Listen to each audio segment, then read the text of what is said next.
Hi everyone.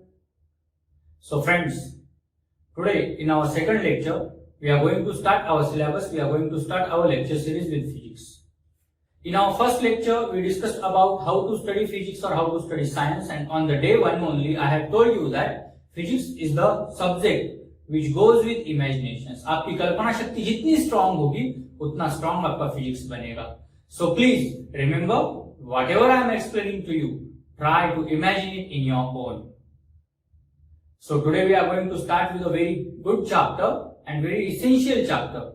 If you look in the books from 9th standard to 12th standard, every year you will find out this chapter in 9th, 10th, 11th, 12th overall. And this topic is also important as concerned to NEET and JEE exam. Yep, you are right. We are studying about the chapter gravitation. So friends, what is gravitation? Gravitation है क्या? ये आया कहां से? And what are the studies regarding gravitation we have to study over here? So gravitation शुरू करने से पहले ये आता कहां से है, ये भी हमें पता होना जरूरी है. But before that, let us discuss upon forces. We may have listened or we may have heard and we may also have studied in the last years or in our back standards that there are forces. Some are contact forces, some are non-contact forces. Also, there are forces like repulsive force and attractive force, or force of attraction, force of repulsion. So, in magnetism also, I think in standard 6th and 7th we had studied in magnetism too about forces of magnet. When like poles of the magnet are close to each other, they repel, and when unlike poles of the magnet come together, they get attracted. The force of attraction acts on them. In the same manner, here about gravitation too, in short I may tell you, gravitation is the force of attraction between two bodies in the universe. सारे universe में कोई भी two bodies ले लो, and if these two bodies attract each other or that bodies exert the force of attraction in between them, that is gravitation. So clear हो gravitation मतलब? What is gravitation? Gravitation is the force of attraction between two bodies in the universe or two masses in the universe. So ये gravitation शुरू कहां से हुआ, आया कहां से? So gravitation is linked up with many things in our daily life to friends. हमने देखा होगा अक्सर zodiac signs वगैरह हमारे देखे जाते हैं कि either we are Virgo, either we are Libra, सारी चीजें देखी जाती है. कैंसर, कैप्रिकॉर्न, ये सारी चीजें देखी जाती है. शादियों में कुंडलियां मिलाई जाती है. जब बच्चा पैदा होता है तो उसकी कुंडली लिखी जाती है. वहां पे भी सोलार सिस्टम का, एस्ट्रोलॉजी का जो कुछ पढ़ाई है, I think that is also linked up with the origin of gravitation. Many years ago, I think before Christ too, at that time gravitation वहां से शुरू हुआ था. There was a philosopher and his name was Socrates. Yes, Socrates. पागलों की तरह दिन रात लगा रहता था. He used to observe the sun, the moon, the stars, other planets. If he could observe them, he used to observe it properly. Very keenly he used to observe it. उसके observations ने उसने दिन का चैन और रातों की नींद सारा हराम कर दिया था. And after observing this, all the things, when people started to call him a mad person, जब लोग पागल बुलाने लगे, तब जाके उसने एक थ्योरी लोगों के सामने रखी, दुनिया वालों के सामने उसने खुद की एक theory lie, philosophy lie, and that was the theory known as geocentric theory. अब ये geocentric theory क्या है? What is mean by geocentric theory? That theory proposes that according to Socrates, geocentric theory क्या कहती है कि Earth is at the center and all the planets in our solar system, including Sun, go on revolving around the Earth. बात समझ में आ रही है? क्या कह रहा है Socrates? Earth is at the center and बाकी सारे जो planets है, Sun भी है, वो चक्कर लगा रहे हैं around the Earth, अपने planet के around में. That is geocentric. उसके बाद बहुत सारे फिलोसोफर्स, बहुत सारे फिजिसिस्ट आए. They kept on study. अभी उनमें से कुछ नाम मैं आपको बताऊंगा. Along them one was Pluto, और प्लूटो के बाद आया, I think after Pluto there comes Aristotle. हाँ, एरिस्टोटल बहुत जाना माना साइंटिस्ट है भाई. Aristotle the guru of Alexander the Great. अभी इतने बड़े बादशाह का, अलेक्जेंडर द ग्रेट का अगर कोई गुरु है तो उसकी बात थोड़ी ना टाली जा सकती है। ये जो एरिस्टोटल था, he also kept on studying about the stars, planets, sun, moon, और एरिस्टोटल भी एक कंक्लूजन पे आया। एरिस्टोटल ने कहा कि as we are stable, our earth is stable, all the things on the earth or in our surrounding are stable, it means that we are at the center, और बाकी सारी चीजें जो है हमारे अराउंड रिवॉल्व होती है। और इसको जस्टिफाई करने के लिए उसने एग्जाम्पल भी बताया कि the sun rises in the east, और धीरे धीरे धीरे धीरे धीरे it sets in the west. तब सिमिलरली कोपरनिकस और गैलीलियो, ये दो नाम ऐसे थे, they were studying about gravitation. Yes, Copernicus ने मैथमेटिकली कुछ इक्वेशंस ड्रॉ किए थे और उसका कहना था कि earth will not be the centre of our solar system and he kept on studying. But Copernicus के स्टडी को जब आगे चल के गैलीलियो ने पढ़ना शुरू किया तो गैलीलियो फाउंड दैट कोपरनिकस में कुछ बात है, Copernicus is correct. And so after studying for many days, Galileo came to a conclusion, and Galileo ने तब जाके बताया कि the sun is the center of our solar system and earth revolves around it। मतलब इसने कौन सी theory दी? Heliocentric theory. तो अभी तक सबके मुंह पर तो एरिस्टोटल की जुबानी थी कि he is correct, he is the greatest one, और मोनार्की भी चल रही थी। तो अगेंस्ट ऑफ दैट सब लोगों ने फिर गैलीलियो को डेथ सेंटेंस सुनाया। He was punished, but at the bed of the death sentence to Galileo ने अपना स्टेटमेंट चेंज नहीं किया। He kept on saying that the sun is the centre of our solar system and rest of all the planets including earth they go on revolving around the sun. So this theory was called as heliocentric theory. लेकिन after that we will come to the next ones। फिर आता है Tycho. Tycoon नहीं, Tycho. Tycoon is actually a very big healthy rich person, but ये Tycho एक बड़ा scientist था। And बताया जाता है कि टाइको जब स्टडी किया करता था तो in his room a room was full of papers solving equations regarding the motion of planets, the study regarding earth, moon and the sun। अब इन सारे चीजों को वो kept on studying. Government office में फाइल्स देखी है, जैसे एक के ऊपर एक लगी रहती है सालों तक। So throughout his life a room was full of papers in Tycho's house. और टाइको को तो असिस्ट किया करता था Kepler, Johannes Kepler. So Tycho के जाने के बाद Kepler started further studying his opinions of Tycho and studying the equations. And तब जाके केपलर एक कंक्लूजन पे आया और केपलर ने कुछ इक्वेशंस दिए that we call Kepler's laws, first law, second law, third law. अभी let us discuss about gravitation only. Kepler's के लॉज पे हम बाद में आते हैं। फिर उसके बाद जाके क्या हुआ? न्यूटन आया। ये सारे लोग जब पढ़ रहे थे, इन सारे लोगों की थ्योरीज को न्यूटन ने पढ़ना शुरू किया। Newton started studying and he found that it's quite interesting. One day after studying for a lot of time, Newton अपने एक दोस्त से मिलने के लिए गया। हाँ भाई, आज की तरह तब सीसीडी या ब्रस्ट हाउस या फिर कोई ऐसे कॉफी शॉप्स वगैरह तो होते नहीं थे। आजकल हम लोग देखते हैं कि कहीं भी गली नुक्कड़ चौराहे पे कॉफी शॉप लग जाते हैं। You may go over there and you may go and meet your closed ones, your friends and all. But तब तो ऐसा होता नहीं था। तो ऑब्वियसली न्यूटन एक पास वाले गार्डन में गया और गार्डन में जाने के बाद Newton was sitting under an apple tree, अपने दोस्त का इंतजार करते। And all of a sudden आपने वो कहावत सुनी होगी कि an apple comes and falls on his head and then he starts thinking कि ये एप्पल नीचे क्यों गिरा, ऊपर क्यों नहीं गिरा, why should it fall only on me. And फिर वहां से शुरू होता है हमारा रियल ग्रेविटेशन का स्टडी। तो gravitation is the force of attraction between any two bodies in the universe. Celestial bodies हो गए, बॉडीज प्रेजेंट ओवर हियर हो गए, कोई भी बॉडीज है, उन दोनों के बीच में जो फोर्स ऑफ अट्रैक्शन है in between those bodies, that is called gravitation. तो हमने यहां तक देखा कि अभी न्यूटन तक आके हमारा रिसर्च रुक गया। फिर उसके बाद आगे देखना है कि न्यूटन ने इस ग्रेविटेशन को डिफाइन कैसे किया। उसने जब इसको मैथमेटिकल फॉर्म में पुटअप किया तो उसने इस टर्म को नाम दिया ग्रेविटेशनल फोर्स।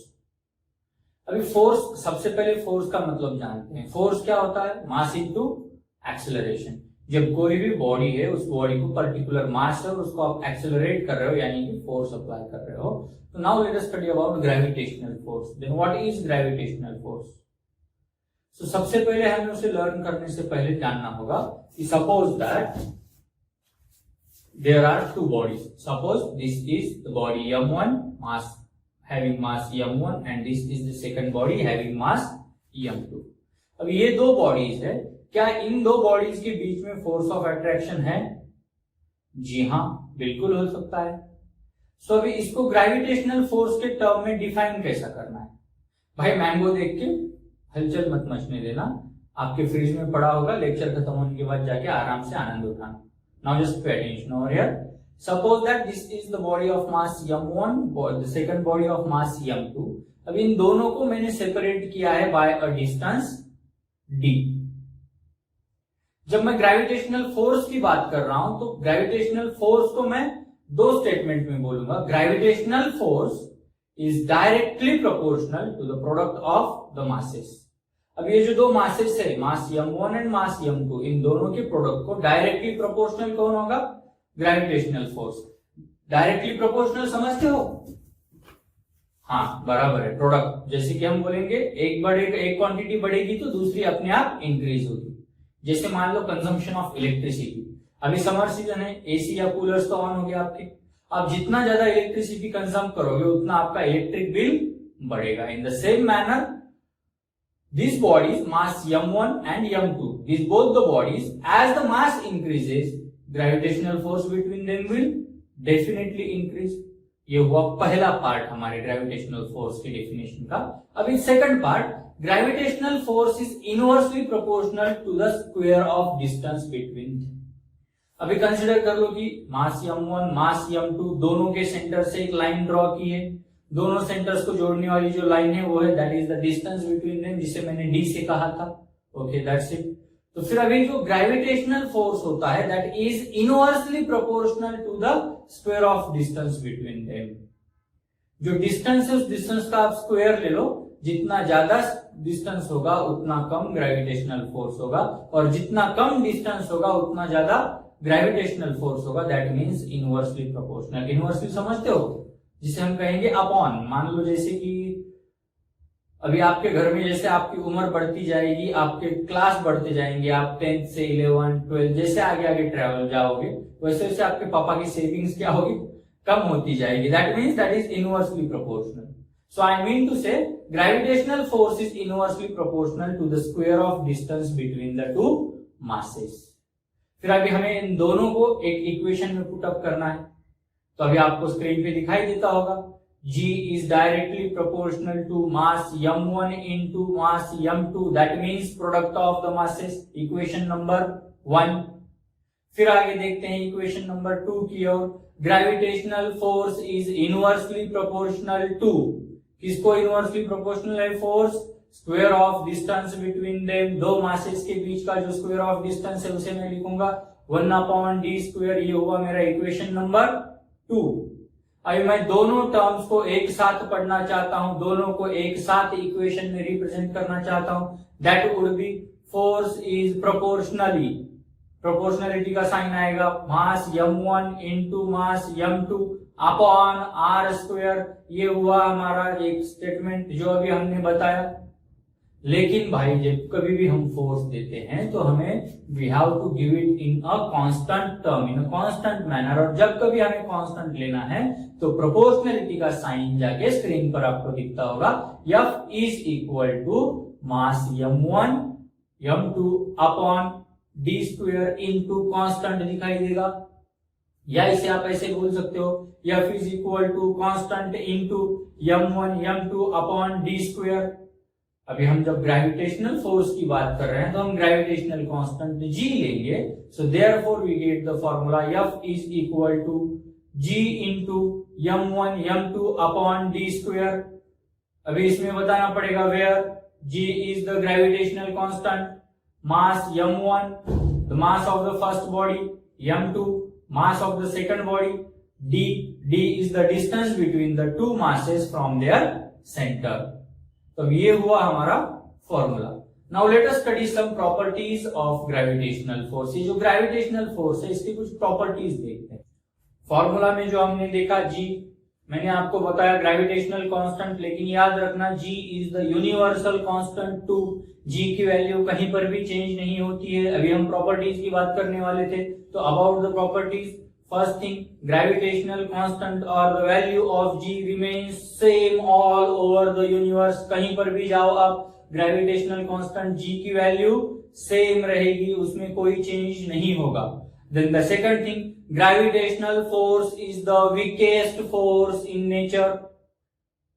हाँ, बोलने के लिए तो हमें लगता है कि फोर्स ऑफ अट्रैक्शन कितना स्ट्रांग है, वी कांट फ्लाई और we can't jump permanently from this land, because हम पर ग्रेविटी एक्ट करती है, but as compare to our mass of the earth बहुत ज्यादा है, इसलिए हम पर एक्ट होने वाला ग्रेविटेशन भी आपको बहुत ज्यादा महसूस होता है। But remember, gravitational force is the weakest force in the. So friends, let us recap the portion what we have studied today. Let us recap it in details. Characteristics of gravitational force. The first one, it is a non-contact force. Secondly, it is an inverse square force. Third, the gravitational force between two bodies or objects from an action and reaction pair. If the object A attracts B with a force F1 and the object B attracts object A with a force F2, then we can say F1 is equal to minus F2. The gravitational force does not depend on the mass of the falling body. The gravitational force of attraction between two given bodies is independent of nature of intervening medium, is independent of the presence or absence of the other bodies. It is independent of nature and size of the bodies till their masses remain the same and distance between their centers is fixed. This force forms action-reaction pair. It is a central force as it acts along the line joining the centers of two bodies. It is conservative in nature. So now this is the expression on your screen which is given over here. Firstly, consider two masses m1 and m2. They are separated by a distance d. Then write down the equations as per the statement. The gravitational force of attraction is directly proportional to the product of their masses. This gives you equation 1 where F is directly proportional to mass m1 into mass m2.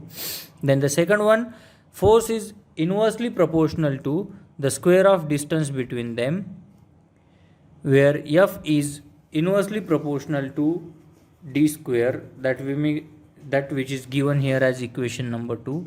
Now combine both the equations, you will get an equation F is proportional to m1 m2 upon r square. Removing the proportionality, let us take a constant over here. For gravity, let us use the gravitational constant. F is equal to G into m1 m2 upon d square, or you may also call it r square. So this was the gravitational force or the formula for the force of gravitation. Now in our next lecture we will study about centripetal force, circular motion and Kepler's laws. So that's all for today. Keep watching, do like our channel, and if you like our videos, please subscribe and hit the bell icon to get more notifications. Thank you.